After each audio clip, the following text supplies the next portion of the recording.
Ya, baik, kembali di Editorial Media Indonesia. Pemirsa, sebelum kita bahas lebih lanjut lagi sambil menerima telepon dari Anda, saya ingin menyapa terlebih dahulu ada peneliti Perkumpulan untuk Pemilu dan Demokrasi atau Perludem, Fadli Ramadhani. Selamat pagi, Mas Fadli. Mas Bayu. Ya, Mas Fadli, ini kita bahas soal ketidakpastian debat. Ini mungkin menyusul apa yang sudah dievaluasi oleh KPU terkait gelaran debat perdana pekan lalu yang kemudian diberubah mekanismenya. Entah seperti apa nanti, apakah juga segmentasinya juga berubah. Tetapi yang jelas soal kisi-kisi ini yang dirubah ini setelah gelaran pertama. Kira-kira Perludem melihat ini sebagai bentuk ketidakkonsistenan KPU atau bagaimana ini? Ya, kalau soal kisi-kisi dulu dari awal kita meminta dan mengingatkan kepada KPU bahwa maupun kisi-kisi abstraksi pertanyaan itu tidak perlu diberikan kepada pasangan calon. Karena proses debat ini kan adalah proses melihat kedalaman gagasan yang otentik dan kedekatan paslon dengan tema yang diperdebatkan. Jadi cukup diberikan tema besarnya saja kan sudah diserahkan kepada paslon. Sehingga pertanyaan tentu harus didengar paslon ketika proses debat berlangsung. Nah, tentu gagasan paslon bisa jauh lebih spontan, lebih autentik, dan tidak terpaku kepada konsep jawaban yang sudah disiapkan. Nah, makanya ketika ada evaluasi di debat pertama, kita sepakat bahwa harusnya ini ada perbaikan. Tapi kalau Perludem dari awal kan memang mendorong, tidak perlu penyerahan pertanyaan itu kepada paslon, karena itu akan membuat proses debat menjadi sangat kaku, dan paslon terkesan masing-masing tidak menjawab secara rileks, ya, tidak menjawab secara spontan dan autentik lagi jawabannya. Karena sudah ini siap sebenarnya dengan permasalahan uji visi misi begitu yang dikaitkan dengan tema yang dipilih ya? Ya, selain visi misi kan sebetulnya ini juga melihat dan mengecek pandangan calon terhadap realitas sosial terkait dengan masalah debat yang diangkat, Mas. Kalau soal visi misi program itu kan sebetulnya sudah bisa dipublikasikan oleh KPU. Tapi jauh dari visi misi kepada paslon kan penting ditanyakan kondisi-kondisi real terkait dengan tema debat. Ada kemudian kasus faktual yang kemudian perlu ada pandangan seorang pasangan calon presiden untuk melihat polisi mereka ke depan akan seperti apa. Nah, makanya menurut saya pemberian kisi-kisi itu memang perlu dievaluasi oleh KPU dalam proses debat kedua ini. Tapi saya sepakat harus ada konsistensi terkait dengan mekanisme debat ini. Jadi tidak perlu sampai nanti pertanyaannya ketika di debat kedua nanti berubah, di debat ketiga berubah lagi, 4 seterusnya sampai terakhir kelima berubah terus, Mas Fadli. Karena ini sudah mulai banyak ada tekanan dari publik. Ya, kalau soal mekanisme perubahan, memang evaluasi berangkat dari evaluasi debat pertama itu tentu tidak jadi soal menurut saya. Tapi tentu tidak elok kalau perubahannya itu terlalu signifikan, ya. Kalau perubahannya itu terlalu banyak dan juga terlalu berubah-ubah terus dalam setiap debat ketiga, keempat, dan kelima.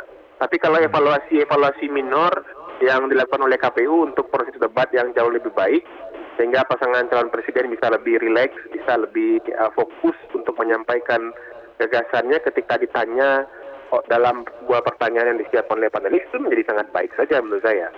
Dan tidak menyerahkan pertanyaan atau kisi-kisi ini merupakan salah satu evaluasi yang tepat menurut saya, agar kemudian pasangan calon bisa lebih fokus untuk kemudian menjawab pertanyaan-pertanyaan yang disiapkan oleh panelis debat, untuk kemudian paslon bisa memberikan pandangan autentiknya terhadap arah kebijakan 5 tahun ke depan dari realitas tema debat yang ditanyakan.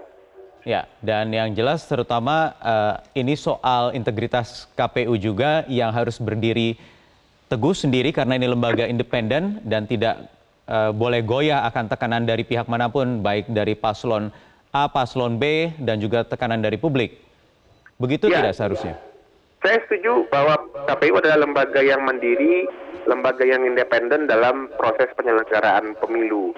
Tetapi di dalam proses pelaksanaan itu, kan KPU wajib memenuhi prinsip dan azas partisipatif juga. Karena pemilu ini bukan hanya milik elit politik saja, tapi pemilu ini adalah transisi kepemimpinan bangsa yang melibatkan semua warga negara Indonesia.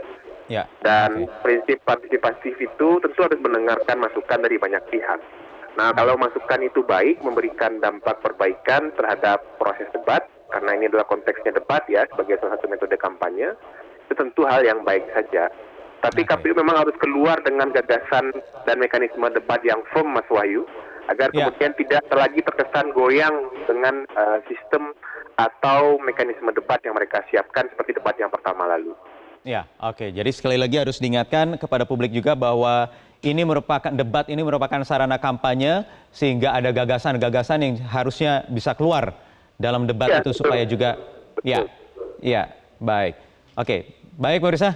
Demikian tadi wawancara kami dengan Fadly Ramadhanil, peneliti dari Perludem. Terima kasih Mas Fadly atas waktunya. Bang Elman, jadi ya sekali lagi tekanan boleh saja datang. Publik boleh ada aspirasi yang disalurkan KPU, tapi sekali lagi KPU tetap harus independen, tidak boleh mudah goyah. Harus independen. Dan begini juga ya Bung Wahyu ya. Sebetulnya apa yang kita mau dari debat ini? Apakah kita hanya mau sekedar menonton sebuah show, ya supaya tidak garing, katanya kan gitu kan, supaya rileks, supaya enak ditonton, atau substansi.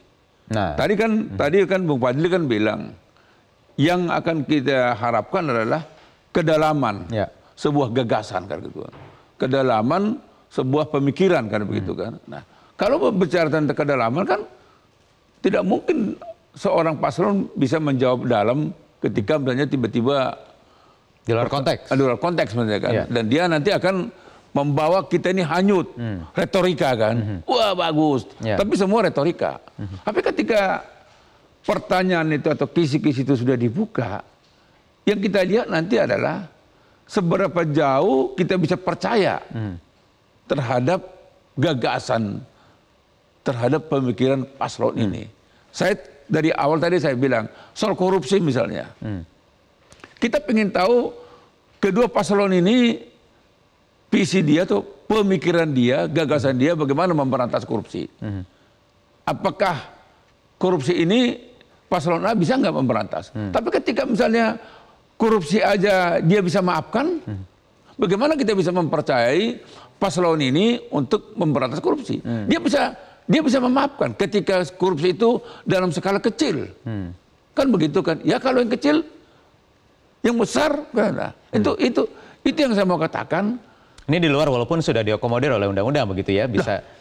Loh, kalau menurut saya, seorang paslon, dia tidak lagi berbicara tentang diakomodir undang-undang.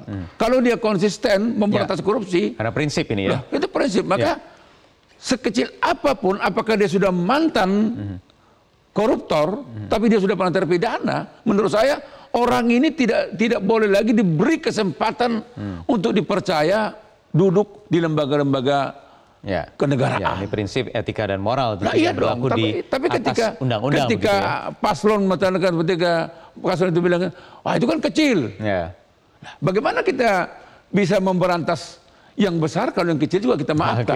Oke, baik Bang Elman, kita tahan sebentar. Kami akan kembali lagi nanti usai jeda dengan menerima telepon dari Anda pemirsa yang sudah mencoba menghubungi kami di Editorial Media Indonesia saat lagi. Ya baik, kembali kita lanjutkan Editorial Media Indonesia dengan menerima telepon dari Anda. Pemirsa sudah ada penelpon dari Jakarta. Yang pertama dengan Pak Syahril. Selamat pagi Pak Syahril. Selamat pagi Metro. Ya, pagi Pak, silakan Pak. Saya melihat dari kacamata marketing gitu ya. Kita mengenal adanya pendekatan yang namanya product oriented dan market oriented ya. Jadi ini sudah benar, market oriented itu ada selera pasar.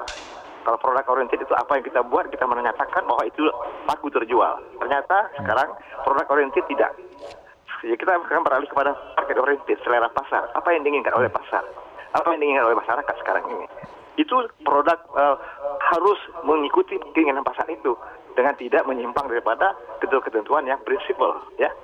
Sedangkan yang dimaksud dengan sekarang itu adalah perdebatan ini adalah panggung bagaimana dua paslon ini untuk mempengaruhi pasar suara tadi.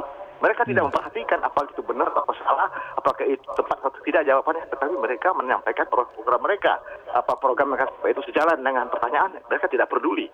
Saya perhatikan begitu. Mereka ya bagaimana supaya masyarakat itu terpengaruh oleh mereka dengan janji-janji yang muluk-muluk, dengan apa segala macamkah, berpulang pada masyarakat. Jadi media itu harus mendewasakan masyarakat. Pilihlah berdasarkan rasional pemikiran Anda yang sehat, jangan berdasarkan emosi. Jadi ini kembali lagi.